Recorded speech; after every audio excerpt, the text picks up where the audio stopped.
Hello everybody, my name is Alan and welcome to Crime-Aside True Stories Paranormal Special 2. That's right, a sequel. Woo! Yeah, baby! That's what I've been waiting for. That's what it's all about. Woo! I figure since the first one did so well, easily the most popular video on my channel, I would do another one. But this time, instead of spooky specters, I thought we'd take a look into the extraterrestrial world. Now before we begin, I would like to say I am sorry for not uploading last week. Internet's down and I thought I would take that as an opportunity to take a break. But this video should be up Saturday or Sunday. And with that, let's get into today's stories.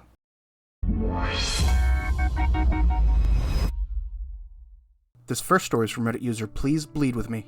I was in elementary school, not sure what grade, probably 5th or 6th. My mom moved my brother and I to the next city over, but she still wanted us to finish at the school we were in before she transferred us to a different school district. My mom was unable to drive us to school because of the hours she worked, so my brother and I would have to get up around 5 a.m., walk a mile or so to the public bus station, and take the bus to school. One morning, like any other, it was pitch dark. Nobody was outside besides me and my brother. I don't remember who spotted it first, but there was a star that was moving. It was keeping a steady pace just like ours. We went back and forth about what we thought it was. I suggested that it was a shooting star. My brother replied, "Shooting stars don't move that slow, idiot." It wasn't until we were stopped at a crosswalk that we started to get nervous. As we stopped to wait for a car to drive through the intersection, the star stopped as well, and as we started to cross the street, the star came along. We stopped trying to figure out what it was, as now we were afraid of what it could be. I was scared. My brother, not the comforting type, continued to stare at the star while we kept walking. There was a donut shop about half a mile down the road. After a few minutes of walking in silence, my brother told me to jog to the donut shop. As our speed picked up, so did the stars. We ran for a few minutes, the whole time the star keeping up with us. Without warning, my brother put his arm in front of me to stop. With zero hesitation, the star stopped with us. I have never experienced complete silence before, and I never want to again. Again, without warning, my brother started to run, not jog, run. I quickly followed, as did the star. We were 2 blocks away from the donut shop. I knew because we just passed the nail salon my mom would always go to. I stared at the ground so I don't have to look up because there was no doubt in my mind that a beam was going to shoot down and suck me up. Luckily, we were fast enough. We made it to the donut shop. We took the booth with the best view of the star. Even with the other thousands of stars in the sky, I could point out the one that had been following us no problem. The staff at the donut shop were staring at us. Makes sense, we were both out of breath and cherry-faced. For the next 15 minutes or so, I was on my phone, trying to distract myself so I could calm down, every 30 seconds or so glancing over to the star. I came upon a video on YouTube of this kid singing at a talent show that really grabbed my attention. The video couldn't have been longer than a few minutes, but it took my mind completely off the star. After the video was over, I remembered what had been happening. I looked over one more time. "There! Right there!" I yelled and pointed. Those were the only words I could get out, because it was gone. I could tell my brother was embarrassed that I started yelling out of nowhere, and the staff, again, stared at us. He didn't say a word, just stood up and calmly walked out. I followed. Usually, my brother would be on his phone while we walked, but for the rest of the walk to the bus, he just looked forward. That was roughly 15 years ago, and we never talked about it until this year when I brought it up. He denies it ever happened.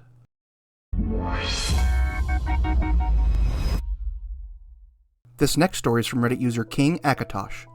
I was 10 years old. My brother and I were the last ones off the bus from school every day. We were nearing my house, which is in the Midwest countryside. Lots of cows and trees and fields, etc. Anyways, about a mile away from my house, I looked out the window and saw an orange blimp in the sky. Standard American football-shaped blimp. Surprisingly, didn't think anything of it, because a day or so beforehand, me and a bunch of kids at recess saw a blue blimp in the sky. I watched it, thought it was cool to see a blimp this far outside of town, especially near my house. After a few seconds, the blimp shifted from a football shape to a star. Literally shrunk before my eyes into a tiny, shiny dot that resembled a star in the night sky. Except it wasn't a star. It was just a tiny blimp a second ago. Not even 2 seconds after it shifted, it launched even further into the sky, shot down to its original height, and then shot completely off into space. It was the most bizarre thing I had ever experienced. I was a quiet kid, but being the last kid on the bus besides my brother, I shouted about it. And when I got off the bus, I ran to my mother to tell her, like a crazy old man yelling the end times. My mother said I was crazy, naturally, and I never told my dad because mom shut me down pretty hard and it killed my mood. Fast forward years later, shortly after I turned 22, my dad and I took a short road trip to go pick up a car he bought halfway across the state. We talked about a lot, and somehow got on the topic of UFOs. He told me when he was 12 or 13, him and his brothers were playing down by a creek near his house, which, by the way, his old house was only a few miles away from our house, and they saw an orange, football-shaped object in the sky. I was absolutely blown away when he said that. My father is skeptical and doesn't believe in this kind of stuff, ever. But when I shared my story, he paused and admitted it was very, very odd to have the exact same thing happen more than 30 years apart.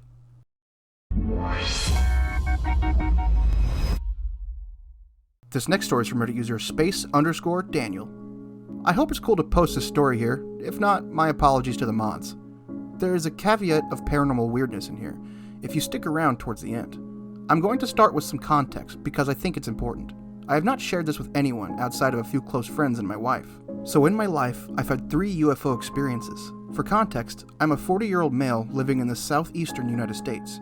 I will focus on the second one since it is the most unquestionable event of the 3. In 2015, I was living in Lexington, South Carolina, which is right outside of Columbia, the state capital.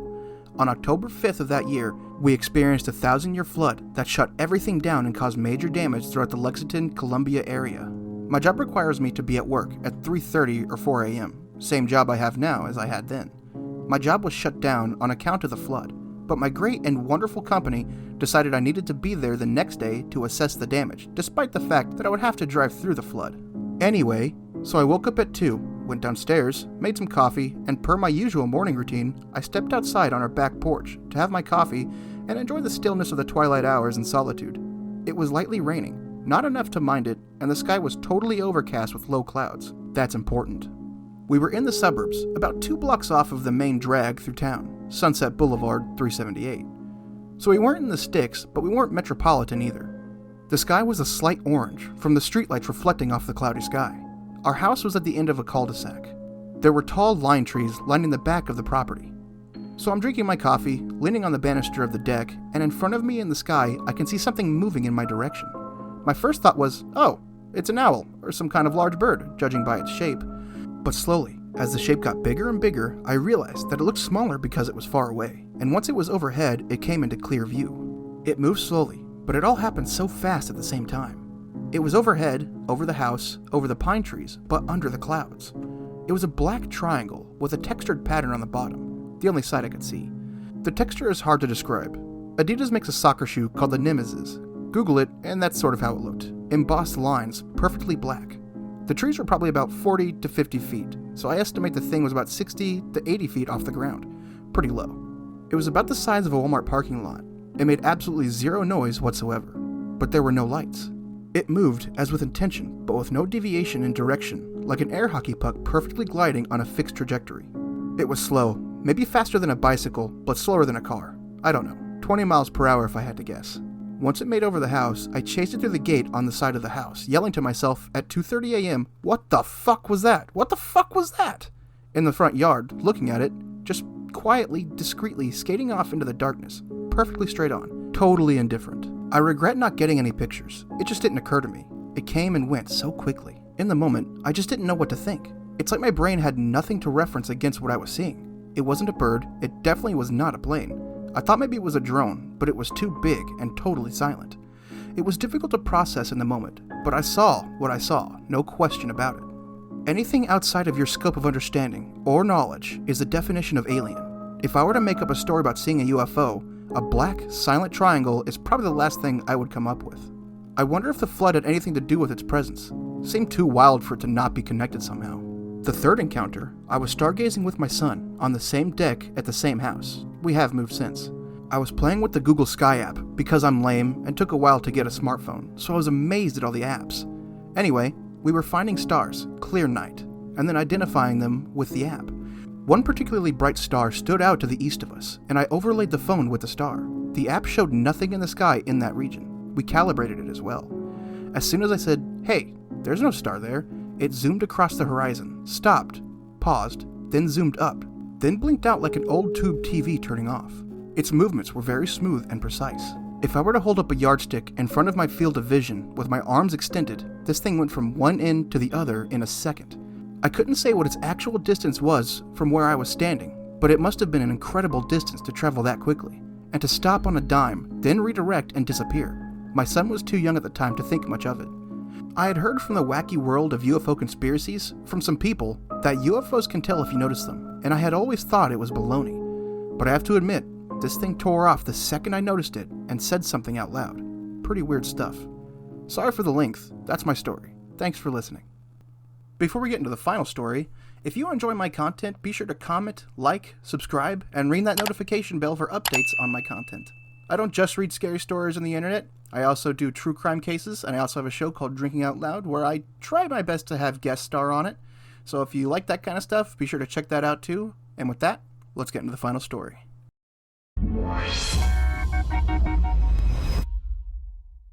This final story is from Reddit user Two-Way Mirror. On the evening of September 7th, 2006, my friend Jen and I were driving home from a friend's house, nearby where the Big Ear Radio Observatory used to be. It was somewhere around 10 p.m., near the corner of Cheshire Road and Route 23, between Delaware, Ohio and Lewis Center, Ohio. We were driving down Route 23, heading south towards Lewis Center, when John saw a bright light very distant in the sky. We both jokingly said, "It's probably a UFO." So we keep driving and we eventually lose sight and forget about the distant object in the sky. Then, as we were coming over the precipice of the hill just beyond where the golf course is now, where the telescope once stood, there was an enormous, glowing, football-shaped UFO hanging right above our heads, steadily moving over top of Route 23, heading towards Lewis Center. It was the most frightening and awe-inspiring thing I have ever witnessed. We stopped on the side of the highway and got out of the car. It was the largest thing I'd ever seen. I felt like an ant beneath a giant glowing boot. The object looked like it was engulfed in an orangish, reddish plasma, almost like the surface of the sun. It looked as though it had flames bubbling and churning within it. I tried to take a video with my Motorola Razr, but the phone just would not pick it up at all. Even though it had just been working fine, it had nearly a full charge. It slowly begins to back away from us a bit and begins floating towards the town of Lewis Center. We follow it back to Lewis Center, where my friends and I watch it for nearly an hour, and eventually it began to gain altitude. Then, in a dizzying display of lights and flashes, it blasted away in the blink of an eye, leaving behind a wispy, blue-teal vapor trail. I found out later on that the Big Ear Radio Observatory in Delaware, Ohio, was where they received the WOW signal in 1977. This object took up a large portion of the visible sky as we came upon it. I'm an airman. I've been training to observe and identify aircraft. I would estimate the object to be about the size of an NFL football stadium, just floating above the tree line and highway and houses and buildings. The object was witnessed by at least 5 people other than myself. As it was gaining altitude, glowing bluish, purplish orbs started cascading out of the main cigar-shaped object, one after the other. Each time one appeared, the momentum of which they revolved around the main object intensified until all I could see was a spinning blue glow around the main football object, and then, in a blink of an eye, it shot off into a flash of light in front of it, like the Enterprise going warp speed, leaving only a bluish trailing haze behind. The whole experience was the most profound thing to have ever happened to me in my lifetime, up until that point. That does it for today's video, everybody. I hope you guys enjoyed these 4 extraterrestrial stories. If you guys want to watch the first Paranormal special, the link of which will be in the description. I'm also in the works of preparing a very special episode. I've got an interview planned out. Well, not really planned out, but the interview is going to happen. I'm just, a procrastinator. But again, if you guys want to be notified of that, subscribe and ring that notification bell because it will be up in the near future. Also, I don't really have much news for Carmicide Paranormal other than it's probably happening. It's definitely happening, but I don't know when. Just eventually. But anyway, thank you guys so much for watching, and I'll see you guys in the next video.